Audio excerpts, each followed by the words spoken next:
क्या लगता है 2024 में कांग्रेस का जो ये न्याय यात्रा निकला है, क्या प्रभाव पड़ने वाला है? ये बहुत ही बढ़िया प्रभाव पड़ेगा और मोदी जी बहुत ही घबरा चुके हैं।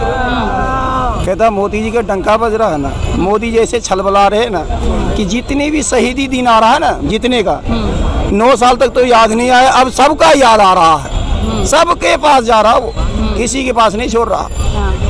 इनसे तो बहुत ही ज्यादा फर्क पड़ेगा। पर वो तो कह रहे हैं कि हमको कोई डर नहीं है, ये बस जनता को गुमराह करने के लिए किया जा रहा है। तो ये जनता को तो आप गुमराह कर रहे हो। एक पिक्चर देखे होंगे सन्नी देओल का, तारीख पर तारीख, तारीख पर तारीख, तारीख पर तारीख, तो यही कहता मोदी जी का है, झूठ पर झूठ, झूठ पर झूठ, झूठ पर झूठ। अभी भी देख लीजिए, सिलेंडर बोला था 550 का दूंगा, बोलता हम तो बोला ही नहीं, झूठ पर झूठ, झूठ पर झूठ। ऐसे है ये हमारे प्रधानमंत्री, धन है प्रधानमंत्री जी, झूठ पर झूठ बोलते रहिए और जनता को बेवकूफ बनाते रहिए। बेवकूफ भाई जनता और क्या? ये कह रहे हैं कि झूठ पे झूठ बोल रही है बीजेपी, उसके बावजूद भी उनकी सरकार बन रही है। देखिए क्या होता है कि जैसे मोदी जी सर्वगुण संपन्न व्यक्ति हैं और राजनीति में जो सर्वगुण संपन्न व्यक्ति होता है वो बहुत आगे तक जाता है। उन्होंने अर्श से फर्श से अर्श तक का जो है सफर अपने दिमाग के बल पे ही, अपने व्यक्तित्व के बल पे ही तय किया। शून्य से जो शिखर पे पहुंचे हैं, तो उनकी कला को, उनकी ज्ञान को, उनके दिमाग बुद्धि को कोई बांट नहीं सकता जब तक वो हैं, अटल है। और तो ये लोग गुलामी करेंगे उनकी। हाँ, जब तक वो है, मैं क्या कह रहा हूं? जब तक वो है तब तक ये लोग गुलामी करेंगे उनकी। बिल्कुल। और क्या, जब तक वो हैं उनको खाने तक में जीएसटी लगे और राशन में भी खाने के बाद क्या है। आप इनकी भी बातों को रिकॉर्ड कर लो, मेरी भी, कोई नहीं। जब तक वो रहेंगे तब तक उनको जो है कोई नहीं हटा सकता। मोदी के बाद बीजेपी का पतन निश्चित है। जनता के लिए क्या कार्य कर रहे हैं बताइए? जी, जनता के लिए वो तो अपना सारा मैनिफेस्टो में बताते हैं। आप न्यूज वाले, आपसे ज्यादा हमें खुद नहीं पता, क्योंकि आप ही उनका इंटरव्यू लेते हैं, डिबेट में आपकी टीम जाती है। इलेक्शन में जीतने के लिए बोला एक वोट दे दो फौजी के नाम पे, अब एक वोट मांगता है राम मंदिर के नाम पर।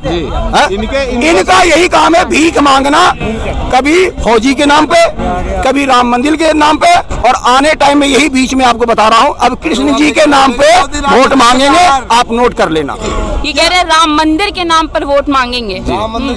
ऐसा आप देख लेना, कभी नहीं आएगा ऐसा दिन। मंदिर के नाम पे वोट नहीं मांगे, और ये कह रहे हैं भीख मांगते हैं, भीख मांगते हैं। जिनको कला होती है भीख उसी को मिलती है, ना कि सबको भीख मिल जाए। ठीक है, जिसको कला होती है उसको भीख मिलती है, और जो मांगने की कला हो उसे भीख मिलती है। ठीक है, और भीख मांगने के लिए भी वो बंदा चाहिए, सबके बस की नहीं है भीख मांगना। ठीक है, तो एक बात बताइए कि अभी चुनाव आने वाला है, उससे पहले ही क्यों राम मंदिर बनाने की बात उठी है? रामनवमी पे भी तो बन सकता था ना? नहीं, जैसे राम मंदिर तो अभी नया बनने स्टार्ट नहीं हुआ है। आप जल्दी में, अगर भाई साहब बहुत पहले से बन रहा है कि आज बन रहा है? उद्घाटन आप ये बताइए, अभी अगर इसके पहले कर देते, कुछ खामियां रहती तो विपक्षी कहते जल्दी कर दिया। इनको किस चीज की लालच थी, जल्दी क्यों कर दिया? अब इसमें कर रहे हैं, अच्छे से बना के उसमें भी कहेंगे कि चुनाव के टाइम कर रहे हैं। बताइए। अच्छा पूछिए, इन भाई साहब से पूछिए, इनसे पूछिए कि राम मंदिर कंप्लीट हो चुके हैं, पूछिए इनसे। जी, राम मंदिर कंप्लीट हो चुके हैं पूरा भरपाई से? जी, कंप्लीट हो चुके हैं। इनका सवाल है कि हाँ, मैं बता रहा हूँ उसका भी। आप एक नहीं भैया, एक आप छोटा सा घर बनाइए, जिंदगी आपकी बीत जाएगी, उसको बना के डेंटिंग पेंटिंग करने में कंप्लीट नहीं होगा। वो तो मंदिर है, राम जन्मभूमि है, उसमें आप कैसे कंप्लीट कर पाएंगे? या किसी की औकात है जो राम जी का घर कंप्लीट कर पाया है या कर पाएगा? आप बताइए, पूछिए इनसे। आपके जैसे ना, आप मेरी बात से सुनिए, इनके जैसे भाई कल आए थे, कल आए, क्या बोले? राम जी कुछ छोड़ के चले गए थे, कृष्ण जी भी कुछ छोड़ के चले गए, तो मोदी जी खाली कर देंगे क्या? सब काम मोदी जी तो नहीं करके जाएंगे? क्या बोले राम जी? अरे सुनिए तो, अरे सुनो यार भाई साहब, गलत बोलने से बोल, मैं क्या बोला? आप बाद में बोल दीजिएगा, हम बोल देगा, हमसे नहीं बोलिए, वो आप बोल दीजिए कैमरा। मैं क्या बोला, आप जवाब दीजिएगा आके। इनके जैसे भाई कल आए थे, उसने बोले कि राम जी भी कुछ छोड़ के चले गए थे, कृष्ण भी जी कुछ छोड़ के चले गए थे, ऐसे मोदी जी भी कुछ छोड़ के चले गए, सब काम मोदी जी कर देंगे। आप देख लीजिए, ऐसे बोल सकते हैं कि राम हमें किताबों में क्यों ये पढ़ाया गया है कि अकबर महान, बाबर महान, हुमायूं कौन था। हमें सुखदेव, राजगुरु, भगत सिंह, चंद्रशेखर आजाद, गुरु गोविंद सिंह, महाराणा प्रताप हमें क्यों नहीं पढ़ाए गए? इसका जवाब दे विपक्ष, इसके बारे में नहीं बोलेगा।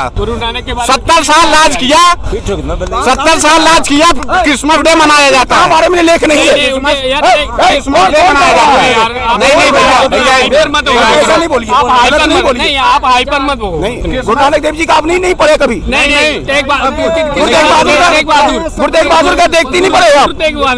गुरु तेग बहादुर के गुरु नानक देव जी के पढ़े कि नहीं पढ़े? आप सुनिए, इस्लाम में भी लिखा गया है गुरु नानक देव जी का क्रिसमस डे 25 को मनाते हैं। गुरु गोविंद सिंह का पूरा परिवार शहीद कर दिया गया, दीवार में चुनवा गया, उसको कोई नहीं याद करता है, उसको कोई नहीं याद करेगा। नया साल लोग बनाते हैं, बताइए उसके लिए कोई नहीं याद करता। सुनिए, सुनिए, हाँ ठीक है, ओके ओके ओके।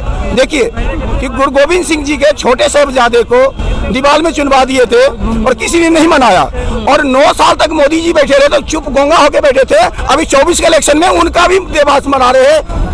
इससे पहले नहीं मनाए थे। देखिए ये जो है मोदी जी, ये जात विशेष की राजनीति मैंने आपको बताया नहीं करते हैं। ये हमें क्यों पढ़ाया गया उन राजाओं के बारे में जो अपने बाप को मार के खुद गद्दी पे बैठा, हुमायूं, शाहजहां, अकबर, बीरबल, ये सब हमें क्यों पढ़ाया गया? हमारा उनको नहीं पढ़ाया गया। महाराणा प्रताप जो खड़ी तलवार से घोड़े सहित चीर डाला सामने वाले को, उनके बारे में क्यों नहीं पढ़ाया गया? किस किताब में लिखा है? 70 साल आपने राज किया, सारे मुगलों की आपने किताबें छपवाई, हमें हिंदुओं के बारे में बताया ही नहीं। क्यों नहीं बताया गया? ये तो कांग्रेस एक बार नहीं कहती, सदन में आंख मारते हैं। रानी के बारे में नहीं लिखा हुआ, सदन में आंख, झांसी वाली रानी का नहीं पढ़ा है किताब में, झांसी वाली रानी का नहीं पढ़ा है, ऐसा नहीं लिखा। झांसी की रानी के बारे में इनका सवाल है कि झांसी की रानी के बारे में वो पढ़ाएंगे ना? नहीं पढ़ा, ये पढ़ा है। सदन में झांसी की रानी महाराणा प्रताप सिंह के बारे में पढ़ाएंगे। झांसी की देखिए वो है ना, 100 कर देते हैं, 1 कर देते हैं, भूल से हो गया, ठीक है, रणजीत सिंह के बारे में वो भूल से। महाराजा रणजीत सिंह के बारे में नहीं पढ़े, पूछिए तो महाराजा रणजीत सिंह के बारे में नहीं पढ़े, ये तो पढ़ा ही नहीं। पढ़ा ही नहीं, लिखा है 9 साल में पढ़े हैं, अभी पढ़ रहे हैं। मैं क्या कह रहा हूँ, लिखा गया कि उसमें, जी बताइए। हिस्ट्री पढ़े हैं ना भारत का पूरी तरह से। तो रानी लक्ष्मीबाई, महाराणा प्रताप, तो रहा हूँ मैं। कई ऐसे फ्रीडम फाइटर है जिनके बारे में पढ़ाया गया है। ऐसा है, 100 उनका दो हमारा, तो क्या मतलब? 100 उनका दो हमारा, क्यों, क्या मतलब? 1 मिनट बताता हूँ मैं, सुन लीजिए। हो सकते हैं कि गंगा नदी है, वहाँ से हम लोग जल उठा के बाबा धाम विश्व प्रसिद्ध सार्वजनिक मेला है, आप सर्च कर सकते हैं, और वहाँ का नाम सुल्तानगंज रखा हुआ है। और आज तक बिहार सरकार ने ये सुल्तानगंज लिखा हुआ है, कहाँ पे? भाई सर्च कर लो। अरे कहाँ का है सुल्तानगंज? अरे वो हिंदुओं का धार्मिक स्थल है। हिंदुओं के बारे में पूछ रहा हूँ, कहाँ का है? बिहार का है। बिहार का, मैं बताता हूँ। आप तुम अनपढ़ हो गए ना, तो अनपढ़ वाली बात कर रहे हो। अरे सुनिए मैडम, इधर रहिए, आ रही पीछे रुके। अरे जानकारी रखे, जानकारी रखे, जानकारी रखे, जानकारी रखे। सुल्तानगंज एक रेलवे स्टेशन भी आता है, और खगड़िया डिस्ट्रिक्ट से जाके सुल्तानगंज पड़ता है। सुल्तानगंज नदी है, उसमें जहाज, कौन सा नदी है? गंगा नदी है। भगत सिंह का जहाज चलता था, आपको पता भी है? धाम। अरे चुप करो यार, तुम सुनेगा। उसके बाद वो सुल्तानगंज के नाम से जाना जाता है। सुल्तानगंज कॉलेज भी है, आप नेट पे चेक कर लेना, ठीक है।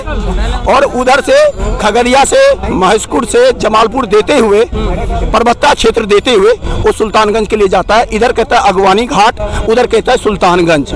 मुझसे पूछिए, हम गए हुए देवघर, हिंदुओं का मसला है नहीं। अरे हिंदू का मसला हम बता रहे हैं ना। बताओ। हम वहाँ से डाक बम में गए थे, इनसे पूछिए डाक बम चलता है? कामर लेके चलता है डाक बम? डाक बम का मतलब होता है कि पीठ पे बांधे। रुको तो सही यार, हम तुम्हें बताता हूँ, इतिहास बता दूंगा। जब 12 घंटे में आपको वहाँ जल चढ़ाना है। सुल्तानगंज से जल भरता है, आज गेवी धाम में जल धाम से जल भरता है। आज बाबा धाम बोलते हैं उनको। बताओ मुझे, मैं तो अपनी बताया धर्मस्थल था वहाँ हिंदुओं का। पहले अजगैबी धाम था, अकबर के शासनकाल में सुल्तानगंज कर दिया उनको। आप भी सुल्तानगंज आप बता रहे, आप बाबा धाम बता दिए, ठीक है। और अजगैबी धाम कहाँ है बताइए? आपको पता है जी तुम कहाँ? बता दे सुल्तानगंज में। अरे बस जा रहे हैं। मोदी अरे तू वहाँ का मोदी का काम तो बताइए। कहने में भी शर्म आना चाहिए। अरे क्या बात आज ये भी काम कहाँ है? 2024 में मोदी आ रहे हैं कि नहीं ये बताइए। 35 किलोमीटर आ रहे हैं। वो 2024 में मोदी आ रहे हैं कि नहीं आ रहे वो तो आ रहे हैं। क्या क्या काम किया उन्होंने? काम गिनवाइए। अरे जो भी जनता बताएगी, जनता कह सकती है। आप जनता हम मैं तो कह रहा हूँ काम किया है। क्या काम सड़कें किया? अच्छी बन रही है। भारत 10 नंबर पे क्या बोलोगे? महंगाई बढ़ रही है, बेरोजगारी बढ़ रही है, कर्जा बढ़ रही है। देखिए महंगाई तो बढ़ेगी, महंगाई घटेगी नहीं। आप ये टोपी का दाम 10 रुपया है ना, तो आने वाले साल में इसका दाम 100 रुपया होगा। अब रोजगार भी तो मतलब आमदनी बढ़ रही है। हम आज से 10 साल पहले 8,000 कमा रहे थे, आप 20,000 कमा रहे हैं। ये भी बोलो ना, ये भी बोलो ना। महंगाई जो बढ़ती जा रही है उसका क्या? मैं तो कह रहा हूँ बढ़ेगी महंगाई, कहाँ से घटेगी? महंगाई घटेगी? कभी देखा आपने? नौकरियां नहीं मिल रही मैं है। पूछ रहा हूँ, जबकि राशन चावल था 10 रुपए किलो, कभी ऐसा हो गया कि 5 हो गया? घट के बढ़ती जाएगी, वो बढ़ती जाएगी। सरकार सिर्फ गरीब चाहे को परेशान कांग्रेस करती है मेरे का भाई। बीजेपी सरकार सिर्फ गरीब को परेशान करती है। अरे सब में परेशान होने